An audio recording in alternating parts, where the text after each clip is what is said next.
विधायक मेरे बड़े भाई चौधरी बंताराम जी, भाई संदीप गर्ग जी, मेरे भाई पवन गर्ग जी, मेरे भाई घुमन सिंह जी किरमच, डॉक्टर गणेश दत्त जी, जसविंदर सैनी जी, प्रवीण पांचाल जी, देवेंद्र शर्मा जी, चारों मंडलों के भारतीय जनता पार्टी के अध्यक्ष, अमित खुराना जी, यतींद्र वर्मा जी, नरेंद्र सिंगला जी, शिव अरोड़ा जी, भाई रोहित गर्ग, पूनम सैनी जी, जगमोहन अग्रवाल जी, संजीव गौड़ जी, सोहन सिंह जी, अश्विनी जैन जी, विनोद अग्रवाल जी, अंकुश गोयल जी, यहाँ पर लाडवा में रामकुंडी में उपस्थित सभी मेरे सम्मानित बुजुर्गों, मेरे भाइयों, मेरे नौजवान साथियों, मेरी बहनों, पत्रकार छायाकार बंधुओं और साथियों, मैं सबसे पहले तो अपनी तरफ से, अपने परिवार की तरफ से, भारतीय जनता पार्टी की तरफ से आप सभी का, आप सभी के परिवारों का, सभी के साथियों का मैं दिल की गहराइयों से बहुत बहुत मैं धन्यवाद करता हूँ। मेरे पास कोई शब्द नहीं कि किस तरह से भारतीय जनता पार्टी के सभी, मैं मंच पर बैठे हुए सभी नेताओं का, सभी पदाधिकारियों का, सभी देव तुल्य कार्यकर्ताओं का मैं किस तरह से मैं धन्यवाद करूँ कि लाडवा से जो हमारी इतनी शानदार जीत हुई, इसका श्रेय केवल और केवल जाता है सभी भारतीय जनता पार्टी के कार्यकर्ताओं को, जिन्होंने दिन रात मेहनत की। मैं तो मुश्किल से यहाँ पर 3-4 बार आया, लेकिन आप लोगों ने, मेरे यहाँ पर बड़े भाइयों ने, बहनों ने, आप लोगों ने, सबने जो है यहाँ पर कमान संभाली। आपने पार्टी का संदेश, माननीय प्रधानमंत्री नरेंद्र मोदी जी का संदेश आपने जन जन तक पहुँचाया। हमारे माननीय मुख्यमंत्री नायब सैनी जी का संदेश, पूर्व मुख्यमंत्री मनोहर लाल जी का संदेश आपने जन जन तक पहुँचाया। जनता ने हमारी बातों पर विश्वास करके अपना आशीर्वाद भारतीय जनता पार्टी को दिया, नवीन जिंदल को दिया, जिसके लिए हम सभी जनता जनार्दन के बहुत हम आभारी हैं। अब समय आया है हमारे काम करने का, हमें बहुत कुछ अब काम करना है। भैया थोड़ा सा साइड हो जाओ, मेरी माताएं बहनें बैठी हैं, आप प्लीज़ थोड़ा साइड होकर के ले लो। आप भी भाई साहब, है ना, ये हमारे भाई साहब जो है थोड़ी देर के लिए तो जिनको भ्रमित किया गया, आप जानते हैं, उनको बताया गया कि ये संविधान बदल देंगे, भारतीय जनता पार्टी जो है रिजर्वेशन खत्म कर देगी। लेकिन अब जो है मैं समझता हूँ उन सबको ये बातें स्पष्ट होगी कि ये सारी बातें झूठ है, ऐसा कुछ भी नहीं हुआ। ना तो कोई संविधान बदलने जा रहे हैं, ना कोई रिजर्वेशन खत्म हो रहा है। आपने देखा कि किस तरह से माननीय प्रधानमंत्री माननीय मोदी जी ने जाकर के और मस्तक लगाया संविधान के, संविधान को नमन किया आपने।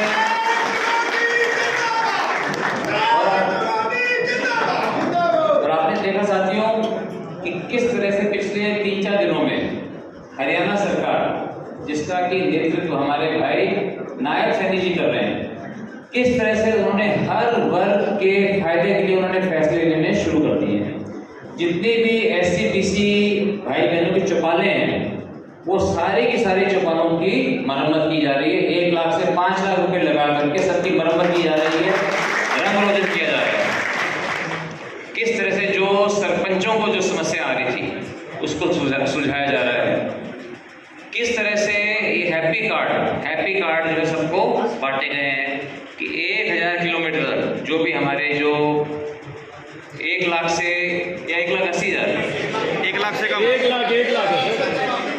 1 लाख से कम आमदनी वाले परिवारों को हैप्पी कार्ड दिया गया, जिसमें वो 1000 किलोमीटर वो लोग निःशुल्क घूम सकते हैं। सड़कों की मरम्मत के लिए हरियाणा सरकार ने कह दिया, माननीय मुख्यमंत्री जी ने, कि सब सड़कों की मरम्मत कराई जाएगी। और मेरे लिए सबसे मुख्य बात ये होगी कि कैथल से लेके कुरुक्षेत्र, कुरुक्षेत्र से लेकर के लाडवा, लाडवा से लेकर यमुनानगर, ये सारी की सारी 4 लेन जल्दी से जल्दी,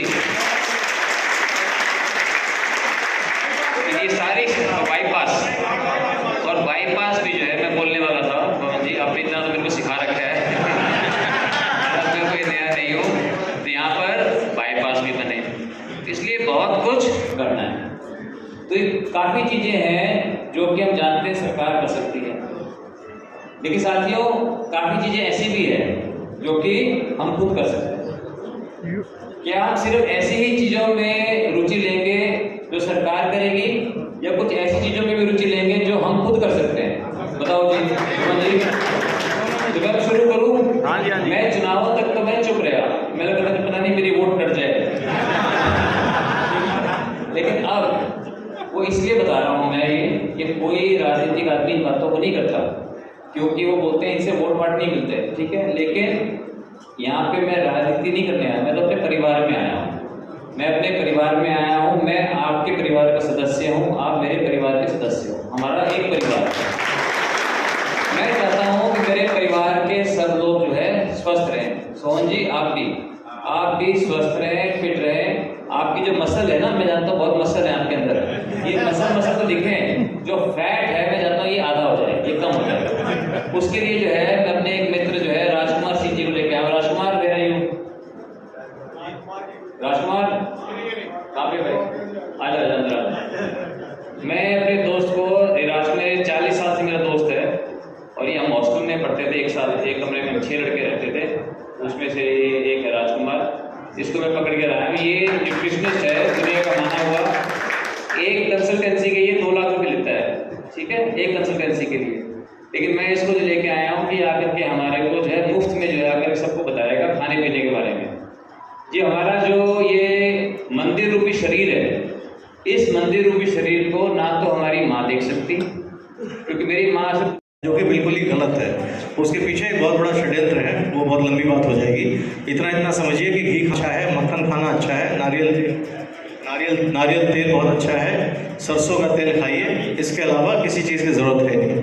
आटा बिल्कुल घर से दूर कीजिए, आटा के बहुत सारे दुष्परिणाम हैं। वो पे हाँ आटा वाला जिसको आप लोग कहते हैं गेहूँ और जौ, दो हैं, उसके जगह अपना खाना में प्रोटीन चाहिए, दही है, पनीर है, जो अंडे खाता हो अंडे खाएगा, सलाद है, रंगीन है, तरह तरह की सब्जियाँ, इतना ज़्यादा लगेगा ना अच्छा। लेकिन अब बात ये क्या खाना है नहीं खाना है तो समझ गए। खाना कब है तो सुबह उठते खाएं। पहले वो गांव में किसी से पूछ लीजिएगा बड़े बुजुर्ग से, 10-11 बजे एक खाना खाया कर जाता था, और फिर शाम में जल्दी खाना भोजन कर लिया करते थे। 2 टाइम चूल्हा जलता, बीच में किसी को बिस्किट का शौक था, ना किसी कोई मिठाई, ना कुछ चलता नहीं था, कोई चबाता नहीं रहता था, क्योंकि आप जितने बार मुंह में कुछ डालो उतने बार आपका पूरा स्टेप काम करने लग जाए। जब वो काम करता है तो आपको बिल्कुल भी रेस्ट नहीं मिलता है, जो क्लीनअप जो हाउसकीपिंग है शरीर का वो बंद हो जाता है। खासकर सोते वक्त अगर आप सो रहे हैं और आपका लिवर काम कर रहा है, आपके आंतें काम कर रही हैं, आपका पैनक्रियाज काम कर रहा है, तो आप सो रहे नहीं हैं, नींद की जो है बहुत खराब है, और ये बहुत कारण है हाई ब्लड प्रेशर का और हार्ट डिजीज का। इस कोशिश कीजिए सूर्यास्त पहले खा लें, 4 घंटे के आसपास लगता है खाने को पच जाने में, तब तक थोड़ा सैर वैर करके आइए, कुछ काम कीजिए, टीवी देखिए, जो करना है, और उसके बाद आप सोने जाएं, और उठते ना खाएं। दिन में 2 समय से ज़्यादा का भोजन कोई आवश्यकता है ही नहीं। जो हल चलाते थे ना पहले, वो भी 2 ही वक्त की रोटी खाते थे, 2 वक्त का खाना खाते थे, उससे ज़्यादा नहीं खाते थे। ये 4 बार 5 बार खाने की ज़रूरत नहीं है। कोई भी चीज़ अगर पैकेट में बनी बनाई आती हो उसको ना खाएं। फाड़ के बिस्किट खा लेते हैं या कुछ भी खा लेते हैं, बिल्कुल खाने की ज़रूरत नहीं है। सिर्फ इतना ही करने से जीवन बहुत अच्छा है। आप अपने आप को फिट भी समझते होंगे, देखने के हम तो पतले हैं, लेकिन क्या होता है जो अंदर आपके आंतों के ऑर्गन्स के अंदर कि गॉल ब्लैडर पे इकट्ठा हो जाता है, तो पेट भी से भी ज़्यादा खतरनाक है वो, मतलब उससे सारियाँ होती हैं। तो जमीन के मोटे हों तभी हो, वो आटे से होता है, वो रिफाइंड ऑयल से होता है, वो अच्छी होता है, बहुत ज़्यादा खाइएगा उससे होता है, बार बार खाने से होता है, और एक कारण है नहीं नींद अच्छी ना मिले उससे होता है।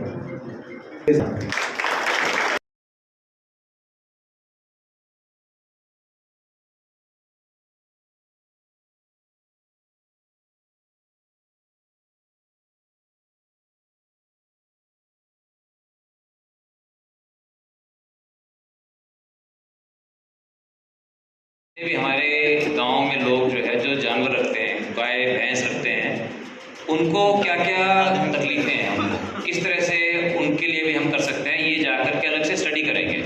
तो मेरा कहने का मतलब है मैं काम पे लग गया हूँ और ये हम अपना अगर ध्यान रखेंगे, अपना भी रखेंगे, अपने जानवरों का रखेंगे, फिर जितने स्कूल हैं हमारे, अपने जितने भी सरकारी स्कूल हैं, स्कूलों के अंदर क्या क्या चीज़ों की ज़रूरत है, किस तरह से स्कूलों के अंदर बच्चों की जो शिक्षा की गुणवत्ता, क्वालिटी ऑफ एजुकेशन, पहले जो 5 साल में 5वीं क्लास तक 6ठी क्लास तक जो बच्चा सीखता है वो बाद में जाके नहीं सीख सकता। उसकी जो नींव है पहले 5-6 सालों में बनती है, वो बहुत मजबूत होनी चाहिए। उसके लिए क्या करना पड़ेगा मुझे नहीं पता अभी, लेकिन उसके लिए हम जा कर के अध्ययन करूँगा और स्कूलों की शिक्षा को हम बेहतर करेंगे। इसके अलावा जितने भी अस्पताल हैं, सरकारी अस्पताल है, PHC, CH जितने हैं, वहाँ पर क्या क्या कमियाँ हैं उनको मैं ठीक करूँगा।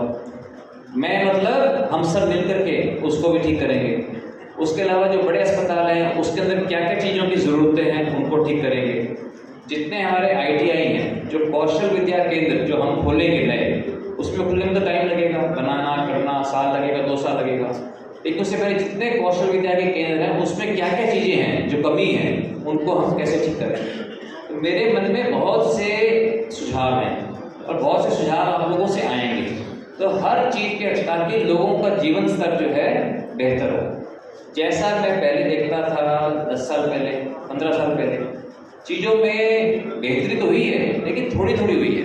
मैं चाहता हूँ कि बहुत ज़्यादा बहुत अच्छा जो हम मोदी जी ने जो संकल्प लिया है हमारे देश को एक विकसित देश बनाने का, वो है 2047 तक। लेकिन हरियाणा को जो है आप लोगों के सहयोग से, क्योंकि हरियाणा एक अग्रणी राज्य है, हम इसको 2035 तक ही इसको हम एक अग्रणी राज्य बना सकते हैं, विकसित राज्य हम इसको बना सकते हैं, जिसके अंदर हमारे युवाओं का भविष्य उज्जवल हो, हमारे किसानों का भविष्य उज्जवल हो, और इसके अलावा किसानों के लिए कि किस तरह से सिर्फ चावल और गेहूँ नहीं, किस तरह से बाकी अनाज लगाया जाए, किस तरह से बाकी चीज़ हो ताकि उनकी जो आमदनी है वो बढ़े।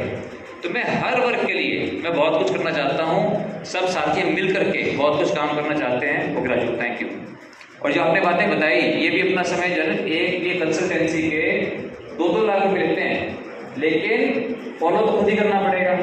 ठीक है, मैं लेके आ सकता हूँ। अब आपको पता लगी ये बातें, इन बातों को आप फॉलो करोगे, मुझे पूरा विश्वास है कि इससे जो है हमारी सेहत अच्छी होगी, हमारे में और एनर्जी होगी और हम देश की सेवा कर सकते हैं। तो साथियों, मैं आप सभी का एक बार फिर से आप सभी का मैं बहुत अपने दिल की गहराइयों से सभी का मैं धन्यवाद करता हूँ, खास करके हमारे पार्टी के सभी नेताओं का, पवन जी का, धूमन जी का, संदीप भाई का, सभी का, सभी साथियों का मैं बहुत मैं आभार व्यक्त करता हूँ।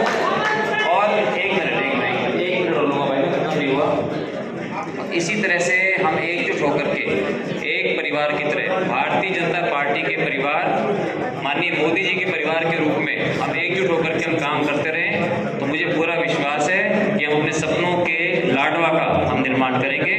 आप सभी छोटे से नोटिस के ऊपर आए, मैं आप सभी का दिल की गहराइयों से बहुत बहुत धन्यवाद करता हूँ। धन्यवाद, जय हिंद।